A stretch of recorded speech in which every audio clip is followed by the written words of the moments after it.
Hi guys, James at RampantLionReviews again for you today with another beer review. For this one we are going to head over to Belgium once again, and we're going to revisit a brewery in Ghent who I've not reviewed anything from in quite a wee while. So we're going to go to the little town nearby of Ertvelde, and we're doing another review from Brouwerij Van Steenberge. And for this one we're having a taste of a beer from their Augustijn range, which is associated of course with the Augustinian monastery in Ghent. So for this one we're having a taste of the Augustijn Grand Cru. It comes in at 9% ABV, and I guess one of the things I should say about this beer is that when it comes to the Grand Cru style, if you like, this isn't a very well defined style. Grand Cru apparently is used in France and in Belgium just to kind of highlight the fact that it's something of high quality, and from what I understand this beer is going to be a kind of Belgian, a strong Belgian golden ale. It is going to be something like that. So the Grand Cru isn't, you know, a particular style of beer. When they use Grand Cru, it really is just to say that this is, you know, like their best product, their very high kind of quality product. That's the main kind of highlight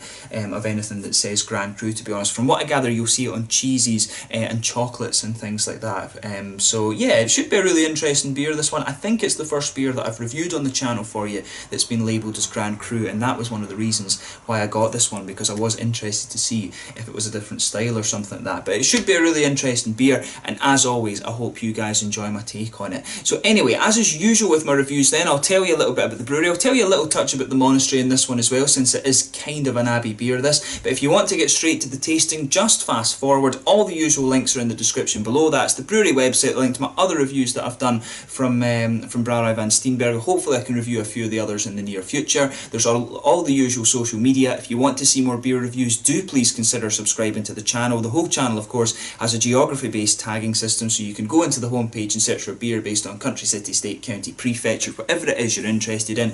Do check out the playlist of beers from different countries. There is one there for all the Belgian beers that I've reviewed for you. That's constantly being added to, and as always, please do get in touch and let me know some of the other beers and breweries that you guys would like to see me review. It's always great to hear from you guys that are watching the videos, and the support that you show the channel is hugely appreciated. So anyway, to tell you about Brouwerij Van Steenberg and the Augustijn Monastery then. So the brewing of the Augustijn beers apparently dates back to the year 1295 and the Augustinian monks of the St. Stephanus Monastery in Ghent. Today though, St. Stephanus has kind of changed a little bit. It's a Catholic church, although it does remain part of the monastery. But the old monastery from 1606 was completely destroyed in a fire in 1838, and the current church that they have dates from 1840 and can be found on St. Margrietstraat in Ghent. But the church itself is dedicated to St. Stephen, hence the name St. Stephanus. And this beer, I should point out on that note, actually does have an alias. There is a beer that's called St. Stephanus that is apparently the same beer. This is just a different label for it apparently. I'm not sure exactly what the reason for that is, but that's what it says on the brewery website. So anyway, to tell you a little bit about the history of the Augustijn beers themselves,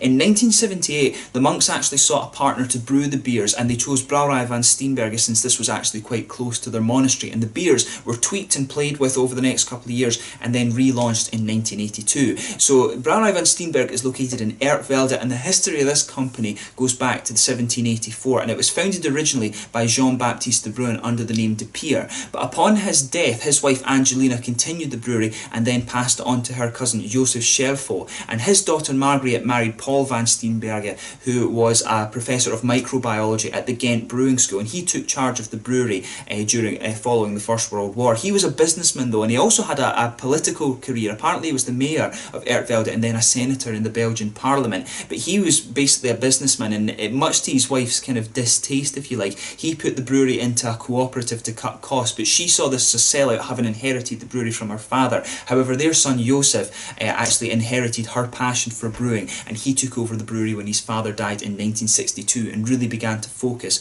on high fermentation beers, while he also had a political career. It was only in, I think, 1984 when he retired that he was able to focus on the brewery fully. But he modernised the brewery over his time, and then in 1990 his son Paul took over the running of the brewery, and he was joined by his cousin Jeff Versele, who focused on getting the beers exported and things like that a little bit more. So that's really the reason why you see the Golden Drac and things like that and Pirat and things like that. I can't remember, I'm maybe thinking Golden Drac, because I'm not sure about Golden Drac, but the Pirat beers from Brouwerij Van Steenberge, they are kind of fairly easy to find if you've got a good beer dealer. But yeah, Brouwerij Van Steenberge, probably one of the most, maybe recognisable is not the right word, but if you saw the beers that they produce, you probably will have seen them at some point. So they produce the Augustijn beers, they produce the Pirat things as well, and I think there are a few other ones in there as well. But they do some really good stuff, and it is cool to kind of try yet another one of these monastery beers in Belgium. So really interested to see how this one kind of turns out. But yeah,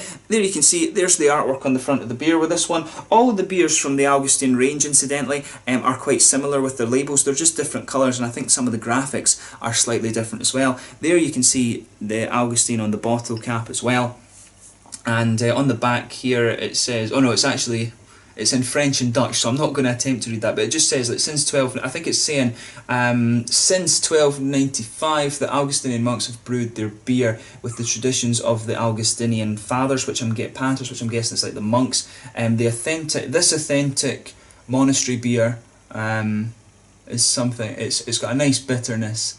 And I'm not sure what the other little bit is, but my knowledge of German was just carrying me through trying to read the Dutch, the Flemish on this one. My French isn't good enough to have a go at the French right enough. But yeah, nicely presented beer, this one. So we'll get it out and get on with the tasting. Like I said, this one is a 9% beer. It's listed on Rate Beer as a Belgian strong ale. But as I say, the Grand Cru is not one of the better defined styles, if you like. From what I gather, this is meant to be like a really strong Belgian golden ale. So at 9% ABV, it's kind of somewhere in the middle of what you can get from Belgian beers.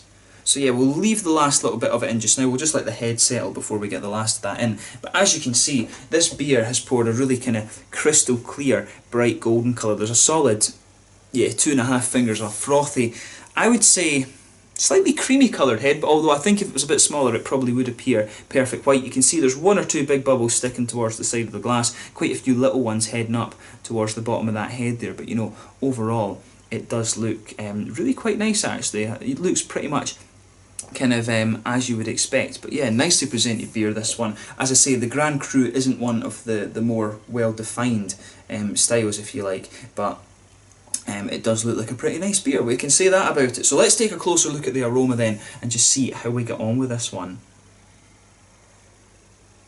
So yeah, nice sort of white bready aroma to this one. It's got that kind of typical Belgian doughy bready yeast. It does lean more towards the bready side of things. There's almost a little bit of a kind of wheaty quality coming out of this beer. It doesn't quite have, you know, the bananas and stuff like that you would expect from some of the Belgian beers, right enough. But yeah, it's almost got this kind of Pilsner style aroma to it, to be honest with you. Yeah, I mean, it's a little bit grassy. There's a little bit of floral and grassy hop coming out of this one, a little bit of an almost lemon grassy note to it as well. It's got a bit of that kind of apple-y, kind of peachy aroma to it as well, a little bit of the fruity quality. But I mean, it's very kind of straight up in its aroma. It's definitely not one of the more kind of complex Belgian beers that you're going to come across in terms of the aroma. It does kind of just smell like a blonde or something like this. There you can see now that I've put the other, the rest of the beer in, it is going to get a little bit hazy now. But yeah, you can see that has just kind of changed colour a little bit there. The carbonation's coming out a little bit more as well. That's one thing that I do quite like about these Belgian beers. They do have a nice bit of kind of crisp carbonation to it. It's probably due to the kind of secondary fermentation, the bottle conditioning, if you like. But yeah, really nice looking beer, this one. And as I say, the aroma is pretty straight up. It does smell, now that I've put the last of it in, it does smell just a little bit more bready and yeasty now. There's maybe a little touch of like a slightly kind of clovey character to it, to be honest. But yeah, white bread, kind of doughy yeasty notes, maybe a little touch of biscuit or something like that. And yeah, a little bit of floral and grassy character from the hops, maybe a little touch of lemongrass or something like that. And yeah, the sort of, a little bit of a kind of, not quite, I was going to say peachy, a little bit of a kind of peary, apple-y aroma coming off the beer. We'll take a little closer look at it once the head goes down a wee bit, of course, but let's have a taste of this beer then. So this one is the Augustijn Grand Cru from Brouwerij Van Steenberge in Ertvelde over in Belgium. Let's get stuck into this beer. Slange, skål, proest, santé.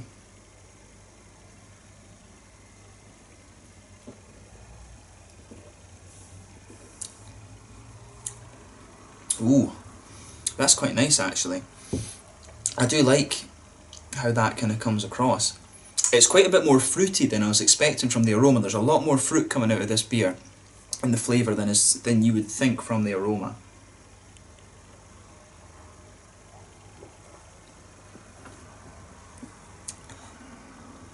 But that's a nice beer. I'll definitely say that about it. So yeah, with this one then, we'll start off with the malt base. You've got that nice kind of white bready quality that just goes right across the middle of your palate. That blankets the middle of your tongue. On top of that, you can feel the slightly heavier, kind of doughy, yeasty flavours kind of coming out of the beer. There is a little bit of a graininess starts to push its way out of this one as you go further and further into the aftertaste.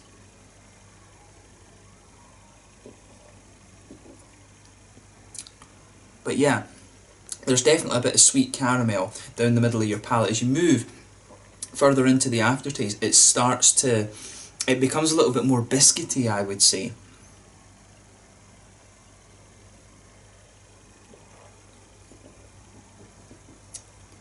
Yeah, definitely becomes a little bit more biscuity rather than anything. But the malt base in this is really nice, and then the way it goes to the fruits actually have a little bit of a kick to them, which is really quite interesting. I like how everything in this beer sort of goes together.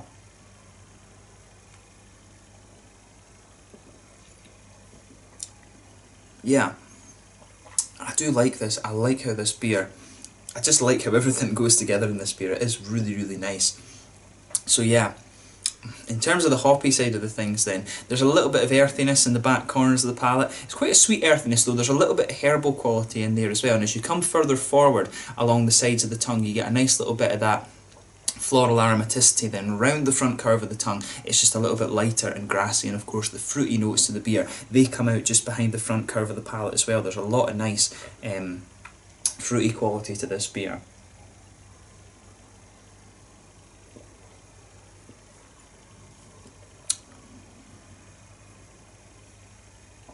Yeah, I do like how this one this comes across. I certainly wouldn't hesitate to drink this beer again. I'll say that about it straight away. I always love these Belgian beers, you know, the big strong kind of boozy things.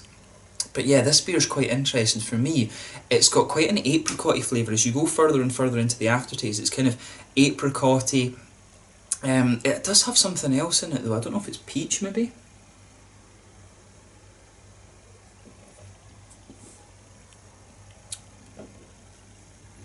Yeah, I want to say there's a little bit of a kind of peachy sharpness to this one, which is quite interesting, but definitely some apricot-y notes. And as you go further into the flavour, I think you're getting a little bit of that, of the kind of peary, appley thing coming out of it as well. Maybe a little bit of gooseberry right on the end, which is quite interesting.